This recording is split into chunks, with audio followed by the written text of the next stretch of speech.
Salam teman-teman semua, pada kesempatan ini saya akan membahas hasil jawaban saya dari soal statistika dan biometrika seperti pada gambar di atas. Langsung saja pada soal nomor 1 kita disuruh untuk sebutkan dan jelaskan prinsip-prinsip perancangan percobaan. Nah, di sini yang saya ketahui sepertinya ada 3 prinsip perancangan percobaan. Jadi prinsip yang pertama ini pengacakan.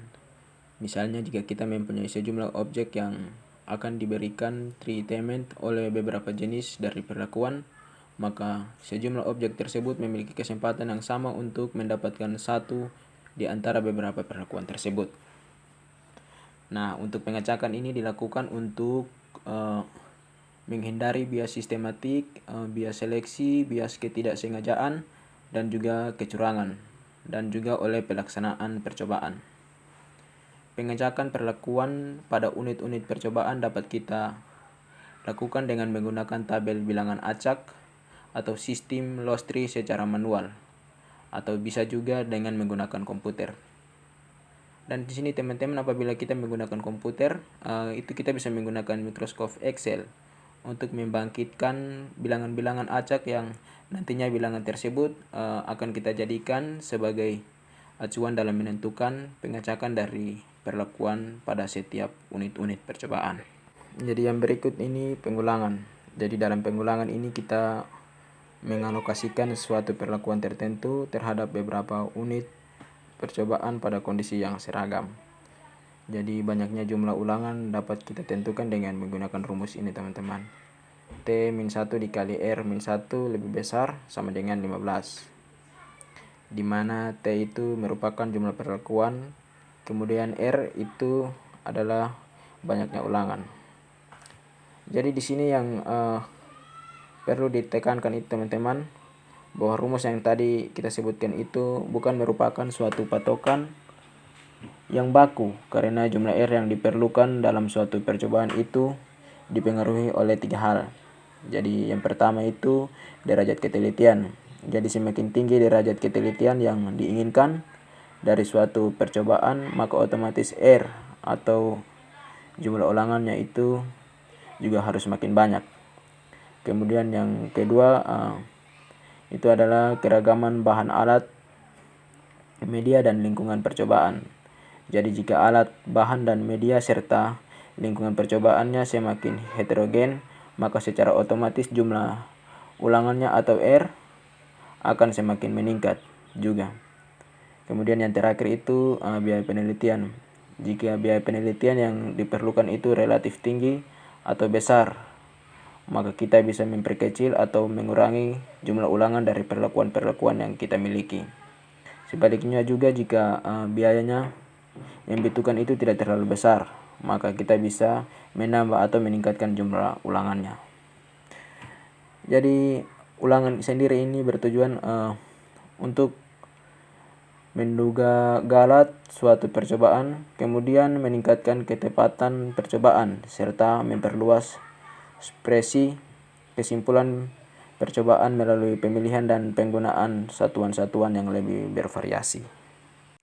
Yang terakhir itu kontrol lokal teman-teman. Jadi kontrol lokal ini adalah usaha yang dilakukan untuk mengendalikan keragaman yang muncul akibat keheterogen kondisi lingkungan. Jadi ini merupakan usaha untuk mengendalikan keragaman yang muncul akibat keheterogen lingkungan ya teman-teman. Nah, usaha seperti apa dulu? Jadi salah satunya itu kita dengan cara membentuk kelompok atau blocking, baik itu satu arah maupun luar, atau bisa juga multi arah. Jadi pengelompokan ini diikat baik jika keragaman di dalam kelompok lebih kecil dibandingkan dengan keragaman antar kelompok. Jadi untuk mencapai kondisi tersebut, maka kelompok yang dibentuk harus tegak lurus dengan arah keragaman unit percobaan. Jadi pembuatan kelompok ini biasanya didasarkan pada kondisi atau karakteristik objek percobaan yang digunakan dengan syarat kelompok-kelompoknya itu tidak berinteraksi dengan perlakuan-perlakuan yang kita miliki. Jadi salah satu tujuannya itu dari pengelompokan adalah untuk merediksi pengaruh dari peubah-peubah yang tidak terkendali.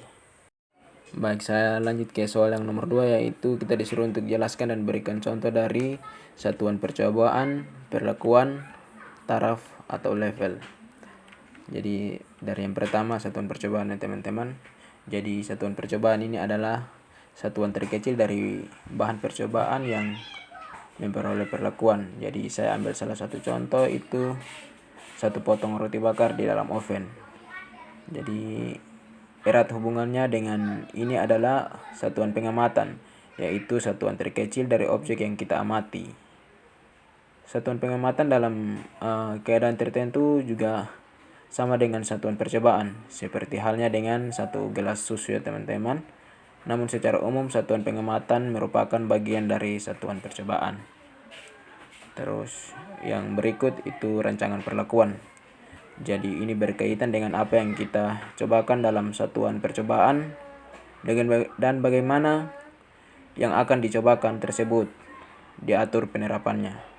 Jadi misalnya dalam uji ketahanan kualitas pada buah-buahan yang dicobakan dapat hanya satu varietas buah dan dapat juga varietas dan umur simpan pada buah-buahan. Terus yang ketiga itu taraf atau level. Jadi itu merupakan perlakuan banyak tingkat faktor yang dicobakan atau diberikan pada satu unit percobaan. Jadi sebagai contoh itu penambahan pengawet pada sebuah produk olahan pangan seperti acar, keju, dan lain-lain teman-teman. Baik, lanjut ke soal nomor 3, yaitu kita disuruh untuk jelaskan perbedaan dari rancangan acak lengkap satu faktor, rancangan acak kelompok satu faktor, rancangan acak lengkap faktorial, dan rancangan acak kelompok faktorial. Jadi yang pertama rancangan acak lengkap satu faktor. Itu merupakan pengacakan yang dilakukan terhadap semua unit percobaan. Jadi di RAL ini kita bisa lakukan ketika satuan percobaan itu relatif homogen teman-teman.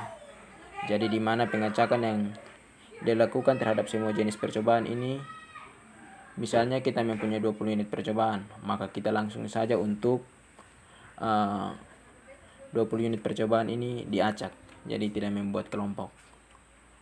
Kemudian yang berikut rancangan acak kelompok satu faktorial. Jadi pengecakan ini dilakukan dalam masing-masing kelompok.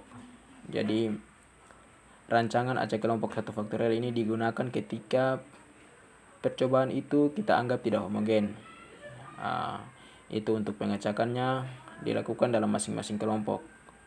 Jadi kalau tadi RAL atau rancangan acak lengkap tadi langsung kita acak, tetapi kalau sekarang rancangan acak kelompok satu faktorial ini ada pengelompokan terlebih dahulu. Jadi misalkan dari 20 unit percobaan itu kita kelompokkan menjadi 4 kelompok.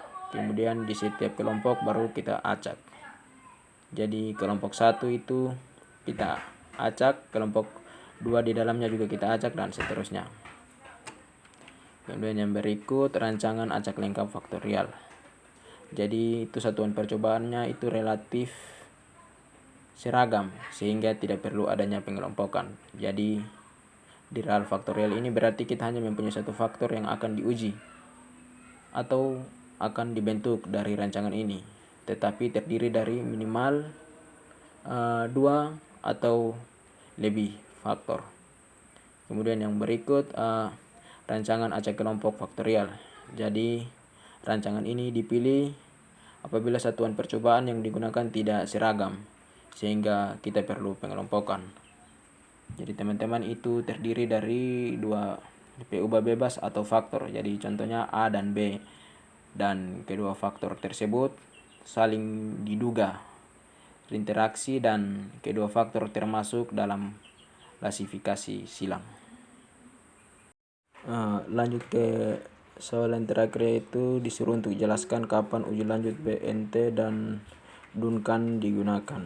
Jadi untuk uji lanjut BNT itu umumnya dilakukan untuk uji lanjut one way ANOVA, jadi RAL non faktorial dan RAL faktorial. Jadi metode ini menjadikan nilai BNT sebagai acuan dalam menentukan apakah rata-rata dan dua perlakuan berbeda-beda secara statistik atau tidak. Kemudian yang kedua, uji Duncan. Jadi ini didasarkan pada sekumpulan nilai beda nyata yang ukurannya semakin besar, tergantung pada jarak di antara pangkat-pangkat dari dua nilai tengah yang dibandingkan. Jadi dapat digunakan untuk menguji perbedaan di antara semua pasangan perlakuan yang mungkin tanpa memperhatikan jumlah perlakuan. Terima kasih. Itu merupakan hasil ujian akhir semester saya mata kuliah statistika dan biometrika. Saya Ishak Fasama, NIM 2051009, Prodi Teknologi Hasil Pertanian. Terima kasih. Salam.